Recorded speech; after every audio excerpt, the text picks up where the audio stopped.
यदि आप आध्यात्मिक व्यक्ति हैं, साधना में, मंत्र जप करने में आपका मन लगता है, तो यह वीडियो आपके लिए है। पूरा देखिए, बहुत आनंद आने वाला है। परिस्थितियाँ जब बहुत ही प्रतिकूल होती हैं, जब हमारा मन और दिमाग बिल्कुल ही काम करना बंद कर देता है और हमें लोगों के सहयोग की नितांत आवश्यकता होती है, ऐसे समय में भी हमें अकेला नहीं छोड़ा जाता और चाहे जैसे हो वैसे किसी न किसी का साथ, सहयोग, मार्गदर्शन अवश्य मिलता है।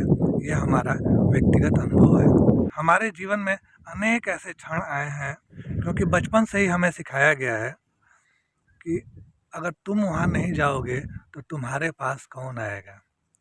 हम बहुत परेशान रहते थे कि इसका मतलब कि हम किसी के यहाँ जाएंगे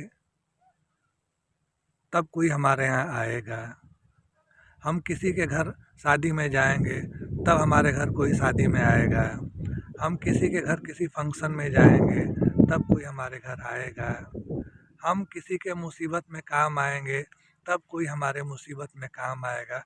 और वही व्यक्ति जिसका हम मुसीबत में साथ दिए हैं, तो हम उससे ऐसी अपेक्षा क्यों रखें।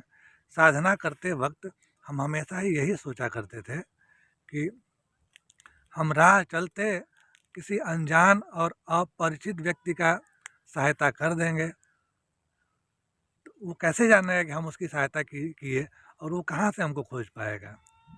अपने जीवन में अधिकांश हम यही किए हैं, और गायत्री माता की प्रेरणा से हमारे साथ ऐसा हुआ है कि हम ऐसे ही लोगों की मदद किए हैं, ऐसे ही लोगों का सहयोग किए हैं, ऐसे ही लोगों का सहायता किए हैं जो हमको न जानते हों और जिनको हम न जानते हों। न कोई प्रचार प्रसार, न कोई जो है दिखावा। तो वो लोग जब हमको ज़रूरत पड़ेगी तो हमको कैसे खोज पाएंगे कि हाँ, एक फलाना आदमी हमारा देखभाल किया था, हमारी सहायता किया था, आज वो कष्ट में है तो हम चलते हैं उसकी सहायता करते हैं। वो आदमी जान ही नहीं पाएगा हमको। तो हम भी बहुत परेशान रहते थे जब हमारे घर में लोग बोलते थे कि अरे तुम वहाँ नहीं जाओगे तो तुम्हारे यहाँ कौन आएगा। एक बार क्या हुआ कि हम एक गांव में गए थे, वहाँ पे हमको हवन करवाना था, गायत्री हवन करवाना था, और वहाँ से लौटने में हमें रात हो गया। अपने घर से लगभग 20 किलोमीटर दूर हम सुनसान गांव में गए थे, और लौटते समय अंधेरा हो गया हमें।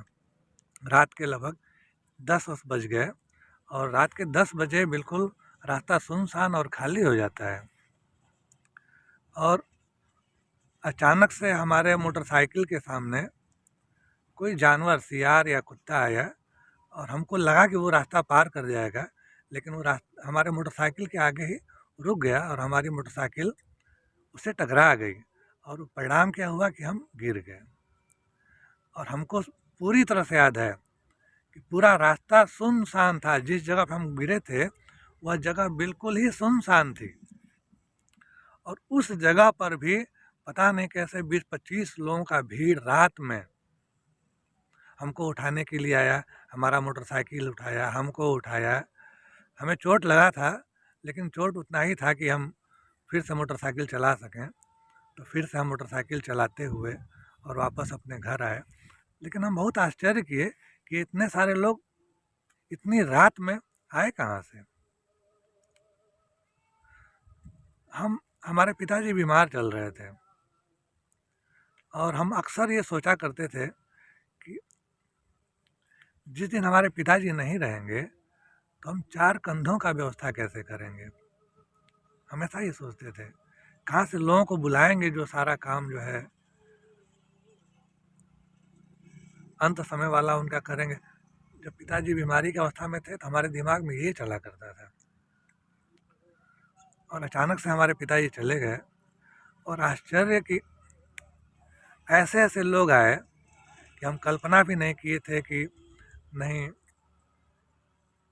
इस तरह से लोग जुटेंगे और शव यात्रा का सारा प्रबंध हाथों हाथ हो जाएगा।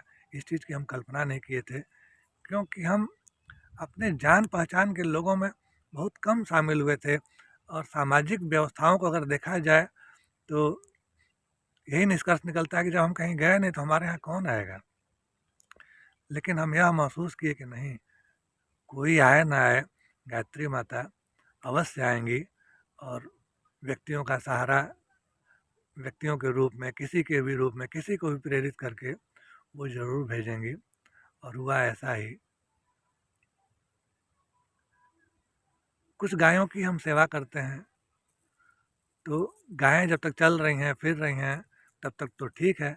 अगर बीमार पड़ गईं, अचानक से वो मर गईं, तब तब वो कैसे उठेंगी, कैसे उठाया जाएगा। इन परिस्थितियों में भी अचानक से जितने लोगों की आवश्यकता पड़ती है उसको उठाने के लिए वो स्वयं अपने आप ही आ जाते हैं। तो यह हमारा व्यक्तिगत अनुभव है कि कोई भी जो गायत्री मंत्र का जप कर रहा है, साधना कर रहा है, और यदि उसको लोगों की आवश्यकता है, कोई ऐसी परिस्थिति आई जिस परिस्थिति में उसको किसी व्यक्तियों के समूह की, ज़्यादा से ज़्यादा लोगों की भी अगर ज़रूरत पड़ेगी, तो बिना किसी प्रचार प्रसार के, बिना किसी सूचना के अपने आप लोग आएंगे। यह हमारा यकीन है, हमारा विश्वास है। और कदम कदम पर हम यह पाए हैं।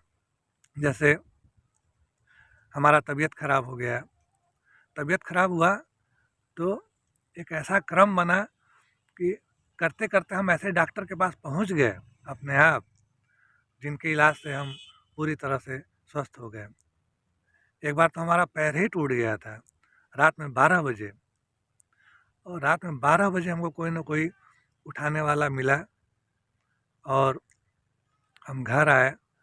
और घर से भी हमको हॉस्पिटल ले जाने वाले लोग मिले, और हॉस्पिटल के वार्ड बॉय या वहाँ के स्ट्रेचर पर हमको नहीं, हमको गोदी में टांग करके ले जाने वाले लोग मिले, और सारा काम जो है हमारा होता था। यहाँ तक कि बिस्तर पर हम 3-4 महीना लेटरिन बाथरूम भी किए, और स्वयं से कोई न कोई आता था और हमारा साफ सफाई कर देता था। तो गायत्री माता का बहुत ही असीम कृपा रहा है। तो यदि आप गायत्री साधक हैं तो आपको अकेला नहीं छोड़ा जाएगा। गायत्री माता हमेशा आपके साथ रहेंगी, व्यक्ति के रूप में, मार्गदर्शक के रूप में, गुरु के रूप में, प्रेरणा के रूप में, कदम कदम पर वह आपका साथ निभाती रहेंगी। तो ऐसे ही गूढ़ रहस्यों के बारे में जानने के लिए आप हमारे चैनल को सब्सक्राइब ज़रूर कीजिए, हमारे चैनल के आप मेंबर बनिए, ज्वाइन कीजिए, कमेंट ज़रूर लिखिए, जिससे कि हमें यह हौसला मिले कि और क्या क्या आपको बताना है। हम चाहते हैं कि हम छोटा मोटा जो भी गायत्री मंत्र जप करके जो कुछ भी अनुभव किए हैं वह सब आपको बताएं।